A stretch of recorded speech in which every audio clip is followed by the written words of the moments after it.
pledge allegiance to the flag of the United States of America and to the republic for which it stands, one nation, under God, indivisible, with liberty and justice for all.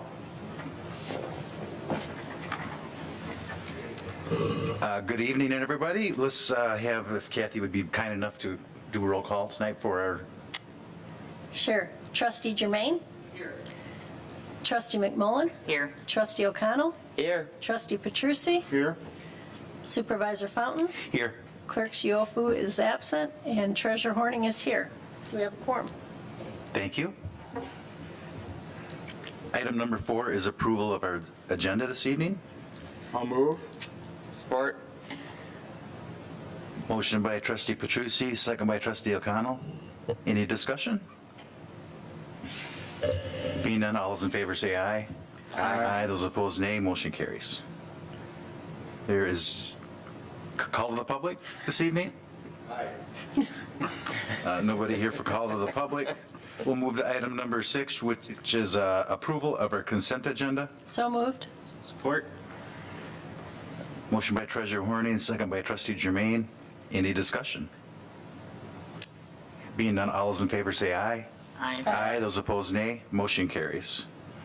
We have 2 items this evening, pending in new business.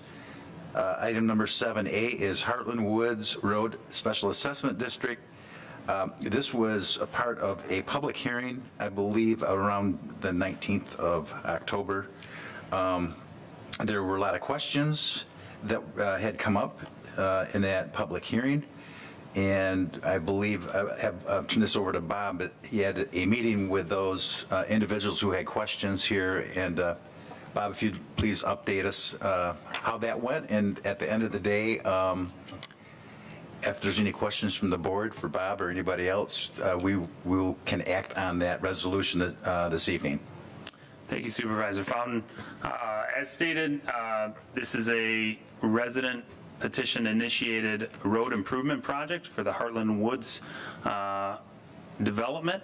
The residents have secured appropriate number of signatures for the board consideration to move forward on this project.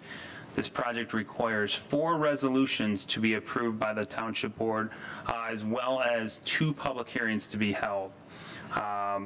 On October 19th, we held the first public hearing associated with this project, and the resolution of determination was tabled at that time in an effort to conduct an informational meeting for the residents, which was held on November 10th, to provide additional information based on the public hearing comments. We had a representative from the Livingston County Road Commission here at that meeting on November 10th, as well as approximately, I believe, 14 to 18 residents from the Heartland Woods development. The informational meeting went very well as far as the information that was relayed to the residents. We've heard no objections or no changes after in the desires of the residents after holding that meeting regarding their position on the project. So based upon that, I'm recommending we move forward to pick up where we left off on October 19th. And this evening, I'm seeking adoption of the resolution of determination, which is the second of 4 total resolutions that will be required by this Township Board to be approved for the project to proceed. I move to approve resolution of determination, the second of 4, for Heartland Woods Road Improvement Special Assessment District as presented. Support. Motion by Treasurer Horning, second by Trustee Petrucci. Bob, I do just have a process question. After the vote, what is the next item in the timeline for that, for the 3rd resolution? So we will have, the 3rd resolution does require the second public hearing prior to adoption. So it'll be very similar to the October 19th process, if you will, where we hold the public hearing and then we subsequently if the board desires, we'll adopt resolution number 3. Now, the public hearing, all the residents within the district will receive an individual direct mailing from the township for that. It will also be posted publicly in the Livingston Press and Argus, as well as on our website for that information. The final resolution will confirm the roll. That will be at the subsequent meeting after that, which after that, we have a 30-day mandatory waiting period for residents to appeal through the state of Michigan, and at that point, the process will begin as far as moving forward with the construction. Obviously, we'll be into the winter season, but we will get on the books for Livingston County Road Commission, secure pricing, and then we'll move forward, most likely a construction after school lets out of 2022. So the timing of that, if there's a next meeting after we do the vote, when would you anticipate that? I would have to check the scheduling. The notice in the public notices in the paper require 2 notices. One of them has to be, I believe, 14 days prior to the actual meeting. And then the second notice just has to be before the meeting, could be even the day before. So depending on the printing schedule of the Press and Argus, that's usually what determines if we're able to meet the next board meeting. Okay, thank you. Any other questions? Yes. I just have one. I recognize that as proposed, there is only limited, nothing formal in terms of drainage improvements. But yet, through your discussions with the road commission, they have agreed to correct things that had not been functioning properly in recent years. Is that true? And that is correct. And generally, the road commission has asked us to use the term limited because essentially they are limited by the right-of-way. Oftentimes when we do these road projects, if there's a private drainage infrastructure that goes in between homes or something of the nature outside of the right-of-way, they don't have the authority nor jurisdiction to proceed outside of there and go into somebody's yard to fix the drainage. That generally requires involvement from the Livingston County Drain Commission and generally requires the development of a drainage district assessment. This particular project, they have already gone in there and enhanced the drainage anomalies that were along the roadway or within the right-of-way, including tree removal as well as culvert repairs and unplugging them and flushing them. All of that drainage work that has been done was pulled out of the Livingston County Road Commission Maintenance Fund and will not be billed at all to the residents as part of this assessment project. So that is all independent of this assessment project. Okay, well, for the record, you've already answered the question I was going to follow up with, which was whether or not they were delaying this work until we complete this process, but your answer is they've already started or have already finished. They recognize that, and they definitely went in there to show good faith that they want to help the residents within here. And they actually did do the drainage improvements. They're not quite finished, but there's been substantial gains to date even, so. Yeah, they haven't removed the trees yet, but they did the ditching. Gotcha. On the curve. Thank you. You're welcome. Any other questions? Being none, I'll have the treasurer please call the roll. Trustee Jermaine? Yes. Trustee McMullen? Yes. Trustee O'Connell? Yes. Trustee Petrucci? Yep. Supervisor Fountain? Yes. And I'm going to abstain since my name is involved, Okay, and it passes. thank you. Thank you, Bob. And don't go far because you're going to be on our second item this evening, 7B, Park Plant Management Plan Proposal. Thank you, Supervisor Fountain. What we have here is a proposal from a company called PlantWise that performs work for municipalities across the state in mitigating, or I should say, plant management. In our particular case was Settlers Park, mitigation of invasive species. So it was noted that Settlers Park, due to being former farmland, there's quite a few different plants out there that have grown just by what was left in the soils over the years that are invasive, and they're actually choking out the native plants. So back in 2018, the Township Board directed the Public Works Director at that time to pursue a proposal for what it would take to mitigate the invasive species within Settlers Park.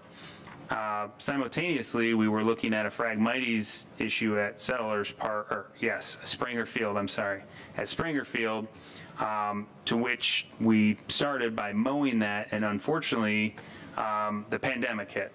Prior to the pandemic hitting, this project was part of the approved CIP. Both of these, both as one kind of proposal, it included the Springer Field Phragmites as well as the Settlers Park mitigation. We put a pin in all projects upon the governor shutting down. We weren't sure what that was going to do to the township revenue. And here we are 18 months later. We're in a good financial position to invest into our park system and clean this up before it gets worse.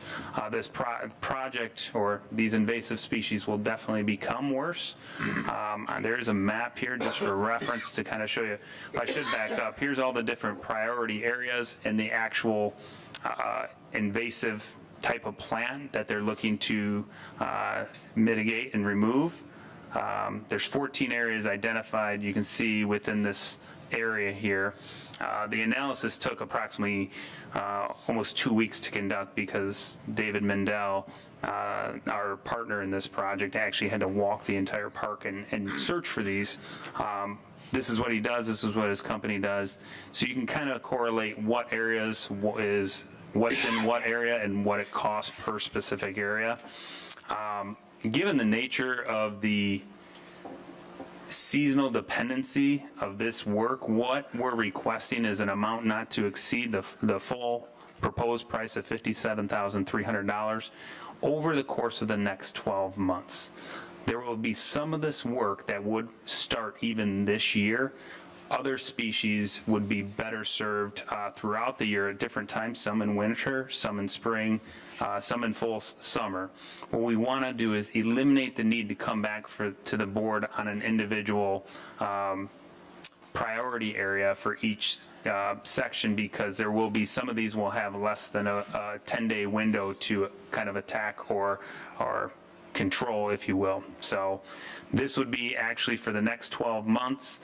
And when we come up to budget season on April 1st, when we adopt a new budget, whatever has not been spent would simply be transferred over, so David Mendel could continue working on this project for 12 months in total. So I'll be more than happy to answer any questions, but basically these invasive plants are choking out the native plants within the park.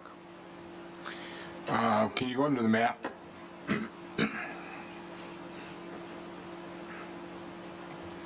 I know these things, first of all, my first question, maybe it'll answer my second question too.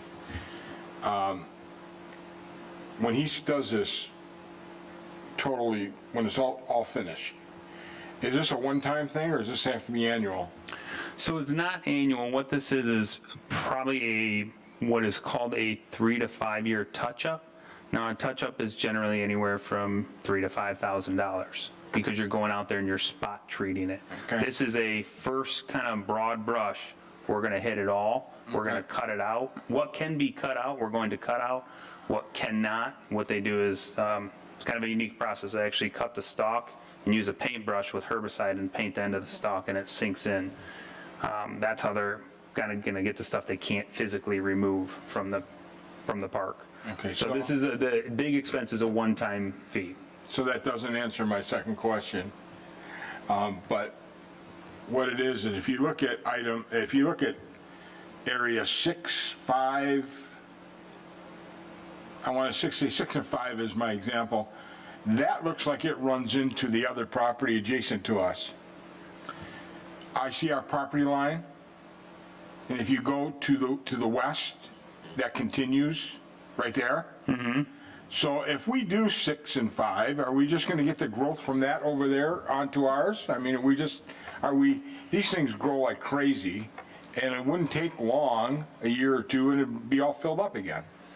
If they continue to come across that line, I mean, shouldn't that whole thing be done? And I know that's not our property, but I mean, are we wasting money by doing that? And I had the same question for David Mendel. He indicated that since this was a former farm, it's actually coming from the west and from the east and migrating west. So it gets lesser and lesser as you get to the property line. And it's more in this area, I'm gonna go up here, 5 and 6. The cottonwood, the Phragmites are very minimal. The reed canary grass is basically, you hit it once and that will go away. The black locust and Crown VTech is more you're cutting it and it kills the whole system. So he is confident, because I had the same question of, I know in Phragmites, if you just try and go down a property line, it's coming back. Yeah. And he said that is not the case with these. The root structure does not, it's more above ground than it is underground. So you actually attack these specific ones. He says the Phragmites in this area are very light, and he says those we're gonna basically wipe out completely, and they'll put more effort into that. But the other ones, he's not concerned with them, quote, coming back.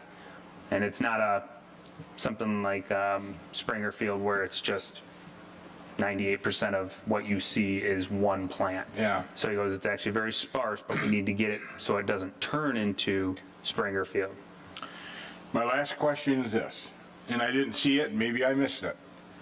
Are any of these chemicals harmful to animals, wild animals that are out there, birds, whatever? They're not harmful once they're in the plant. And because they're not doing a mass spraying, there will be no overspray or anything of that nature. When they cut the stalk and they literally take a paintbrush, it sucks right in. And at that point, once it dries, it's absolutely fine. And it could be, depending on the humidity, a 10 to 15 minute dry time. So would it be better to wait till the spring? It depends on which section. Yeah. Not all of this is going to be done right now. That's why we're looking for a 12-month process. Right now, he's very limited on what he can actually tackle right now. I don't have the specifics. He just said, I said, would it help if I secured a 12-month window? Because that would give you every sort of season to go in here. So this will be a year-long project based on what season it is, if that makes sense. I just don't want if you get into the water there and have a bunch of dead deer laying around here because they drink the water and everything else. No, and generally, I will say all the chemicals are permitted by the state of Michigan. They do check the concentration level, so this is not a method where, staff could go in and just buy this stuff and spray it wherever we want. You have to be a licensed applicator. There's a permit required, which his company does pull on behalf, and the state of Michigan reviews the terms of that permit to ensure he's using the proper safety methods to prevent that. Okay, that's all I have. Any other questions? Being none, I'll entertain a motion.